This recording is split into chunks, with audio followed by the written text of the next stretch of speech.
Thank you for describing me as former professor. I must warn you, I still am a professor. I'm not resigned yet from my job. Very precious was indeed.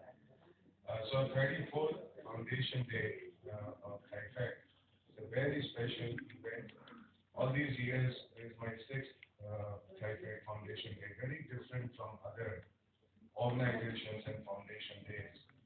And this is because clearly the nature of TIFAC is so different. It's about, as we said, it's about think tank. And so I'm so delighted that we have so many committed deep minds with us today. Dr. P.K. Saraswat, Dr. Vijay Chathai, of course, the director, Professor Srivastava, Sanjay Singh, and the whole family committed to TIFAC's purpose and its activities, which indeed have been very many. TIFAC activities, we're going to take stock of them. They have been aiding in various kinds of policy measures. I will just talk about, just mention three of them. So, of course, what's going on right now is an overarching science, technology, innovation policy 2021 for the nation. And a lot of inputs flow in from TIFAC and all the people who work with TIFAC in that. We have also had a policy, and so by the way, this policy is very extensive consultations, a really unprecedented amount of consultations, something like 100,000 people from all walks of life have been consulted for this policy. And the reason is science and technology, even though there is a Department of Science and Technology and Ministry of Science and Technology is not a vertical. So science and technology stakeholder base is everybody in the whole society. And so it is necessary that we consult every last person, from school students to women, people living in small cities, farmers, artisans, what have you. Typically people that only associate with high tech or science and stuff like that. So I'm very glad that there have been very many inputs that have come from TIFAC and its the whole extended family of TIFAC. Another policy which is now ready for release, for notifying very soon, and it's been going on for the last couple of years. In fact, this is about scientific social responsibility. Now, TIFAC has played a very good role in formulation, in getting stakeholder consultations, forming meetings, and so on. So what is scientific social responsibility? I was asked by the director to talk about scientific social responsibility. Now, when I mentioned that to a scientist, a real hardcore scientist, the first knee-jerk reaction is, don't tell me what research I need to do. And I'm so glad to share with you that the policy is not about what research one needs to do. They're not at all. So of course one has to do purposeful research, quality research, relevant research, and so on, but it's not part of this policy. How do we actually encourage relevant research with direction and quality? That's part of the larger policy on science, technology, and innovation. But the scientific social responsibility is very simple. It's about leveraging our human resources, our infrastructure resources, our informational and knowledge resources to create direct interfaces with different sections of society. Now, I mean, it sounds a little bit complex, but what it simply means is, you look at a typical university, IIT, R&D lab, it's got knowledge, it's got people starting from PhD students, even undergrads and so on. It's got infrastructure, it's got different kind of machines and stuff. Now, let's say a professor, a scientist, if you were to devote, just have talk with MSME people, startups, mentor them, encourage them, share your resources with them, just a couple of hours a month. And we have such a widespread system, so imagine the impact that this could propagate in the society. Every time I get a busload of neighboring school students, show them around the excitement of scientific processes and research, that is scientific social responsibility. Every time I step in, go to a college and tell them what's really going on, how is it that they can contribute, can go into villages, have interactions and understand problems and solve them. That's all part of scientific social responsibility. So it's very simple. There are a whole lot of these activities already going on, but there is no formal way that people know, hey, there are so many, maybe there are 3 dozen different activities that a person can easily undertake depending on who that person is, what I'd like to do. So it's not one size fits all. Some people like to talk to young people. Some other people want to talk to farmers. Other want to do something for people living in small cities, school students, and so on. So there are a whole lot of activities, and how do we bring them in? So we said, look, that all these projects that different government agencies support, we can tag in some scientific social responsibility with it, which is not to force people, largely voluntary, and if some additional resources are needed in order to undertake those activities, it would be very incremental that can be provided with the project so that people would be able to undertake these activities, report them, and so if they able to aggregate and see exactly what the impact and reach and scale and speed of these activities are under scientific social responsibility. So I think it just kind of course, some people already committed and doing it, like I was saying. Others don't have awareness about it and the importance of it and how it can bring really transformational changes in the society. So it's largely, for the fence sitters, which is a very large number indeed, because people just get very busy with their day-to-day activities. So once there is, these kind of examples and role models and a little bit of push is there, I think it can really do wonders. In fact, it's not limited only to academic institutions and so on. Clearly, corporates, of course, they do CSR, corporate social responsibility. It's a different thing. It's like giving money. It's not about giving money. It is about using your resources, be it informational, what have you, to therefore empower other people who don't have these resources, but they are looking for it. So even corporates, I know there are several corporates who got programs where their people, they reach out and contribute to society in different ways. So now that's one. Another one, the third policy, and then I talk about the fourth policy. All of them are now nearing completion, so that's good. There is a convergence of a whole lot of these things, different streams. Third one is about science, technology, infrastructure. Now, again, the government itself creates tens of thousands crores worth of infrastructure in science and technology every year. The fact of the matter is that most of this infrastructure is very kind of lab-centered or scientist-centered or PI-centered, you call it. So a whole lot of these resources are actually locked up, if you would. Even though, the other people could make use of it, maybe half the time the instrument and stuff is not being used. So now, policy on infrastructure simply means the journey of infrastructure from cradle to grave. Means how do we create infrastructure? How do we maintain it? How do we share it? How do we get the maximum optimal usage of infrastructure? And how do we dispose of it? And when do we dispose of it and how? So it is about this total understanding of infrastructure, resources, and its effective utilization. So that's the second one. The third policy coming up is now about geospatial data.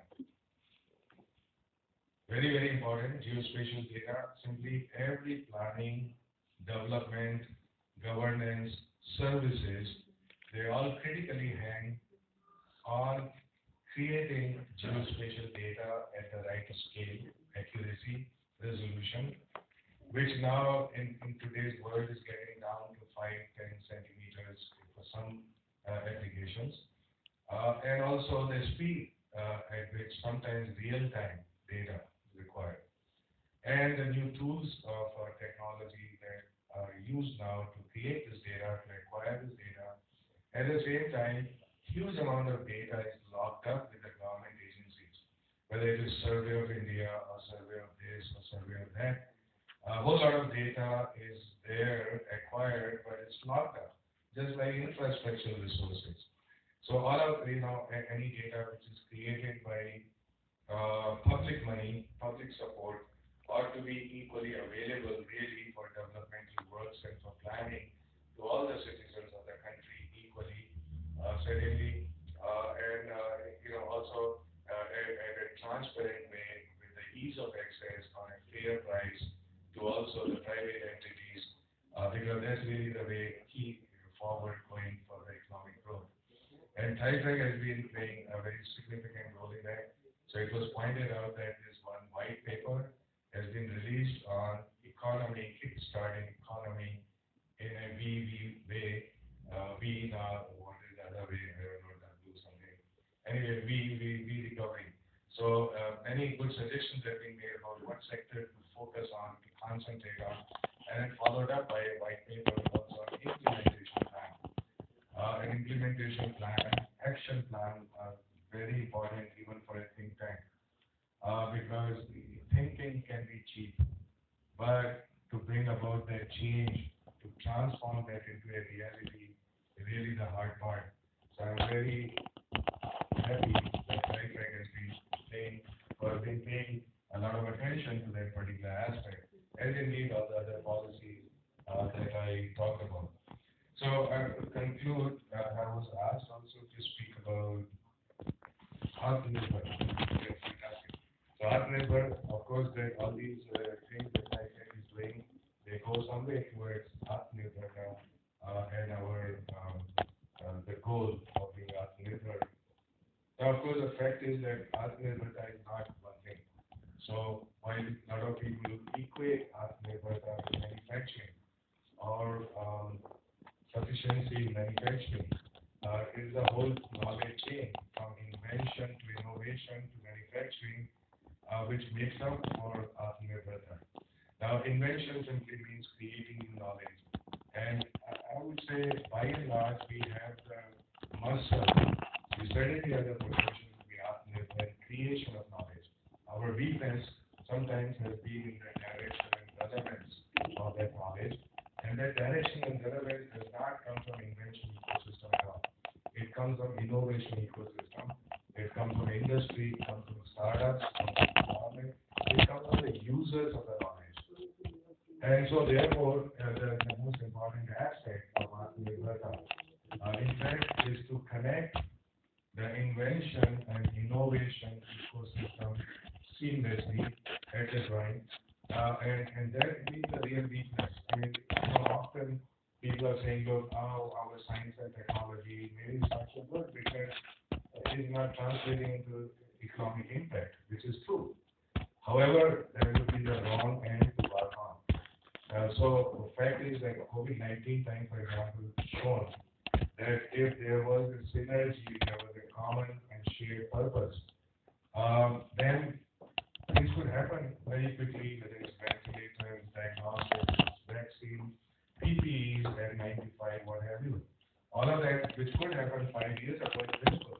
It took actually a kick in the butt for us to wake up and do it in 3 to 4 months.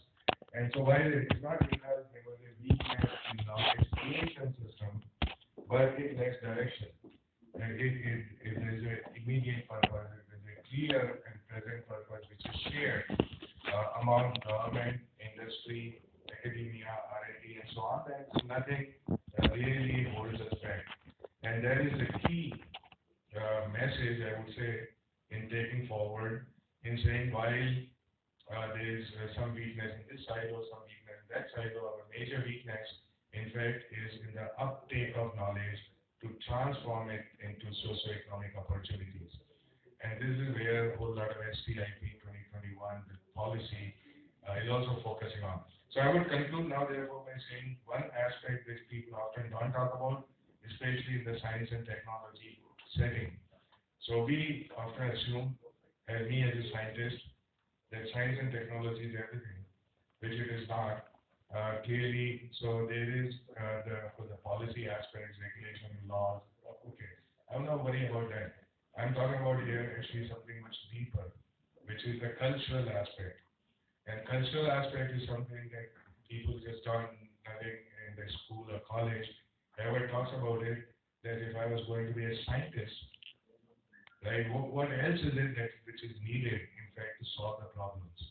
And even, what we consider Atma, when we say Atmanirbhar, it basically understand also first the meaning of what Atma actually means. So Atma is not I, me, mine, and of course a widening circle of what is meant by Atma. And Atma for certain problems like climate change is in fact the whole globe, because this is a problem which you cannot look at in isolation. So it is not what I do which is only going to make change in Himalayas. It is what the rest of the world is going to be doing, which is going to make a change in Himalayas. In my own backyard, that change is limited by what the whole globe would actually be doing. So art in a particular context has a meaning, which means what exactly that it means is art. And so the cultural aspect of that art is actually good. I often, say that to younger people, and those are the cultural aspects that hold us back, despite having good science, having good competence, having good, really whole lot of things which are going good. So first aspect of that Atma and Nirbharta is Atma Vishwas, self-confidence, and people who are cracking the best, the toughest exams in this whole world often do not have this confidence that they can succeed in a startup. It takes a lot of brainwashing or reverse brainwashing, if you would, to tell these young people that they are actually second to none in this whole world. So now we got 15,000 tech startups, but now if you wanted to make them 150,000 in the next 5 years, where would these people come from? They would come from the fact that they have the confidence in top of the intelligence and training that they will do it, they can do it, and certainly they will.